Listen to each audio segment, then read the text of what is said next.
अनंत चतुर्दशी के दिन गणेश जी उठे तो ये तुम्हारा भाव है कि तुम इनको दिल से विदा भी अच्छे से करना। और आज जैसे गणेश जी आपने दिल से, हृदय से, चित्त से, वृत्ति से भगवान का सिंहासन लगाकर, दिए जलाकर, स्वस्तिक बनाकर, बिंदी लगाकर आपने जैसे गणेश जी को विराजमान करा है, शिव महापुराण कहती है जब अनंत चतुर्दशी के दिन गणेश जी उठे तो ये तुम्हारा भाव है कि तुम इनको दिल से विदा भी अच्छे से करना।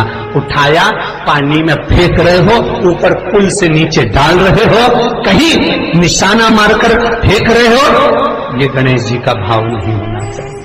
गणेश जी को जल में विसर्जन किया तो आपके मन में एक प्रश्न तो खड़ा होगा, आया तो होगा कि गणेश जी के 10 दिन तक बिठाओ, नित्य पूजन करो, ने पाठ करो, ने अर्चना करो, ने 10वें दिन इनके विसर्जन कर दो, और वो भी पानी में कर दो। पानी में विसर्जन करो तो ये कहां लिखा कि जल में विसर्जन करो? श्रीमद् भागवत पुराण की रचना जब वेद व्यास जी महाराज करने के लिए बैठे, वेद व्यास जी ने सुखदेव जी से कहा कि मैं मंत्र बोलूंगा, मैं श्लोक बोलूंगा, इसको लिखेगा कौन? तो सुखदेव जी ने बोला गणेश जी से विनती करो। गणेश जी से कहा कि आप लिखोगे? गणेश जी बोले मैं लिखने को तैयार हूं, पर बोलते बोलते तुम रुक गए तो मैंने भी लिखना छोड़ दूंगा, उसके बाद मैं भागवत को विराम दे दूंगा, मैं आगे नहीं लिखूंगा। अब वेद व्यास जी बड़े चक्कर में पड़ गए, क्या करें? तो गणेश जी से कहा मेरे श्लोकों में कुछ गड़बड़ी हो सकती है, उसमें से गलती को छांटना पड़ेगा, फिर लिखना पड़ेगा। कितना सुंदर संबोधन श्री वेद व्यास जी ने कहा कि मैं जो श्लोक बोलूंगा आपको लिखने के लिए है, उसमें मैं कुछ गलती करूंगा, उस गलती को छांटना है, तब श्लोक लिखना है। क्यों कहा वेद व्यास जी ने ये बात? गणेश जी भगवान है, वेद व्यास जी कहते हैं मैं तो संसारिक मनुष्य हूं ना, गलती तो कर सकता हूं। गलती कौन करता है? जम के बोलो भगवान गलती करता है क्या? नहीं, गलती कौन करेगा? मनुष्य। गलती मानव करेगा, गलती मनुष्य करेगा। और गलती करने के बाद अगर हमसे अपनी जिंदगी में कोई गलती हो जाती है तो एक बार क्षमा मांगने में कुछ जाता है क्या? प्रणाम करने में कुछ जाता है क्या? निवेदन करने में कुछ जाता है क्या? नहीं। गलती हो गई मुझसे, तो गणेश जी आप गलती को छांटना, लिखना। गणेश जी महाराज लिखने बैठ गए। लिखते लिखते लिखते लिखते 10 दिन हो गए गणेश जी महाराज को। शरीर में ताप पड़ने लगा गणेश जी महाराज के। वेद व्यास जी ने गणेश जी के हाथ का स्पर्श करा तो शरीर तो तप रहा था। वेद व्यास जी ने वहीं पर श्रीमद् भागवत के श्लोकों को विराम दे दिया। अब नहीं बोले। गणेश जी लिखते लिखते लिखते लिखते लिखते लिखते थक गए, ताप पड़ गया, शरीर गर्म हो गया। वेद व्यास जी ने कब करूं क्या? 10 दिन से लिख रहे हैं और शरीर पर ताप पड़ रहा है, करा क्या जाए? उन्होंने गणेश जी का हाथ पकड़ा, उठाया और कहा चलो प्रभु हमारे साथ में। वेद व्यास जी गणेश जी को ले गए और ले जाकर शीतल जल में श्री गणेश जी महाराज को बिठा दिया। गणेश जी को पानी के अंदर उनको विराजमान कर दिया कि अब आप ताप को थोड़ा ठंडा कर लीजिए। शीतल जल में बिठाया। उस दिन से नियम हो गया कि 10 दिन गणेश जी बैठते हैं और फिर उनका विसर्जन होता है पानी के अंदर, जल के अंदर। शरीर का ताप मिट जाए। तो गणेश जी ने वचन दिया है वेद व्यास जी महाराज को, आपने मेरे ताप को मिटाने के लिए मुझे जल में बिठाया है। जो मुझे जल में विसर्जन करेगा मेरा ताप तो मिटेगा ही, साथ में जो मुझे जल में विसर्जन करेगा उसके जीवन के भी ताप को मैं मिटा दूंगा, उसके जीवन के ताप को मैं मिटा दूंगा। ताप मिटा दिया।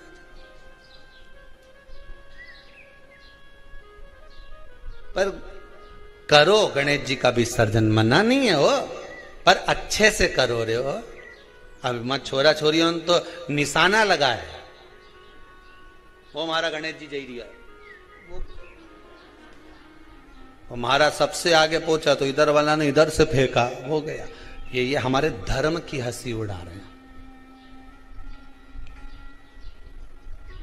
ये हमारे धर्म की हैसियत है।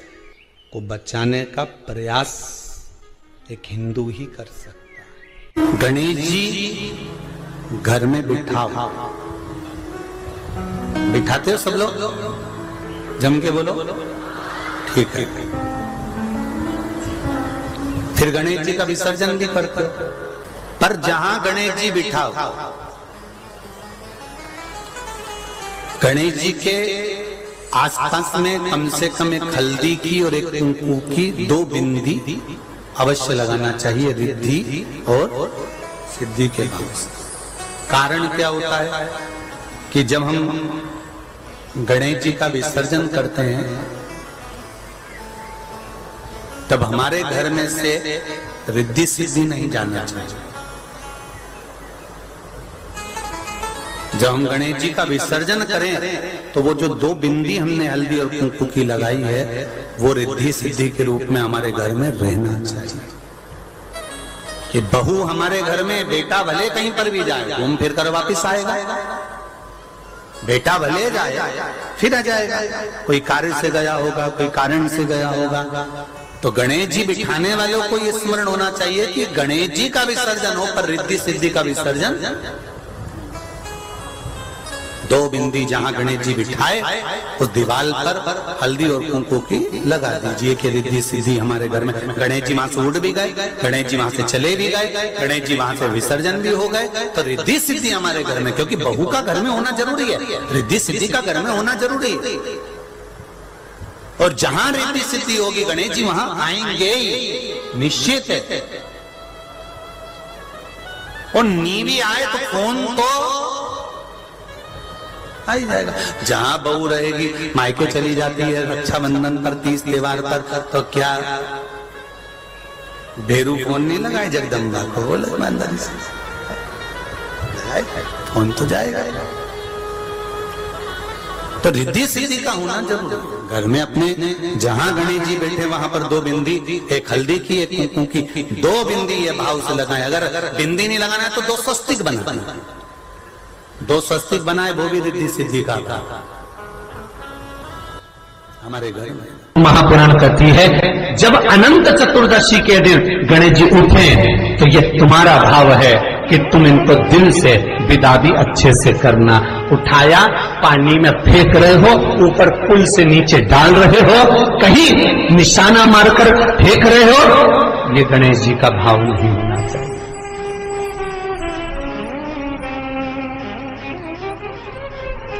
मैंने दिल्ली की दशा देखी है। एक बार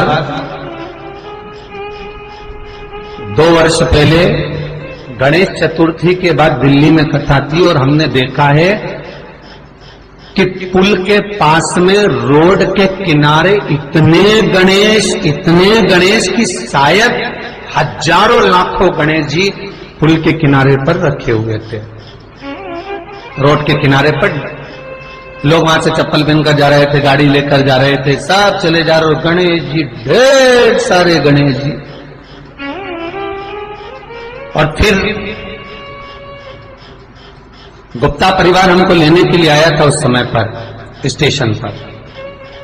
हमने गुप्ता जी से कहा जरा गाड़ी को रोकिए, आगे नगर निगम की गाड़ी खड़ी हुई थी, उसमें सारे गणेश जी को कचरे की गाड़ी में भरा जा रहा था।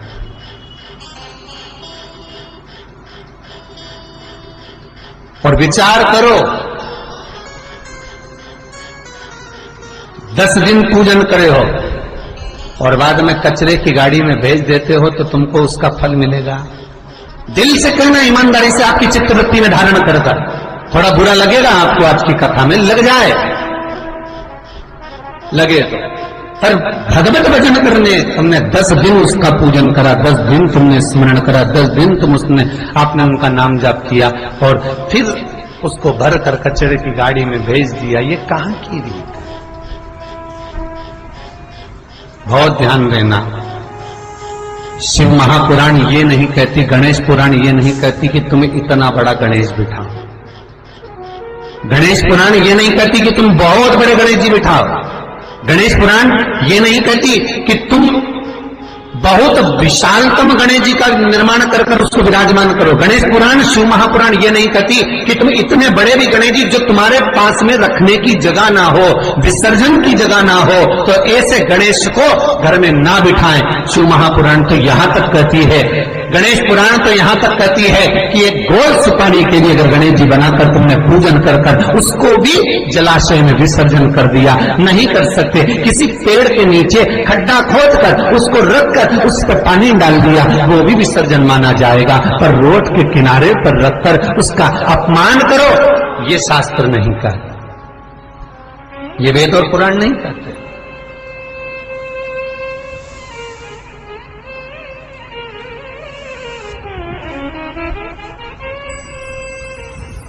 कहीं भगवान गणेश जी को मोटरसाइकिल पर बिठा रहे हो, कहीं भगवान गणेश जी को ऑटो पर बिठा रहे हो। उनकी मूर्ति बनाने वाला मूर्ति बनाता है तो कहीं ऑटो पर बना रहा है, कहीं मोटरसाइकिल पर बना रहा है, कहीं भगवान गणेश जी बुलेट चला रहे हैं। ये भगवान का अपमान है, ये भगवान का अपमान। अरे कितनी विशेष बात, कितनी विशेष बात शिव महापुराण के कुमार खंड में लिख दी श्री वेदव्यास जी ने। शिव महापुराण के कुमार खंड में श्री वेदव्यास जी लिखते हैं, वेदव्यास जी वर्णन करते हैं कि जिसके घर में भगवान गणेश की नृत्य की मूर्ति लगी रहती है, उस घर में जितने भी परिवार के लोग रहते हैं वो कहीं ना कहीं 24 घंटे काम में लगे रहते हैं, पर उनको शांति रत्ती भर की नहीं मिलती है। यहां तक का व्याख्यान शिव महापुराण करती है महाराज।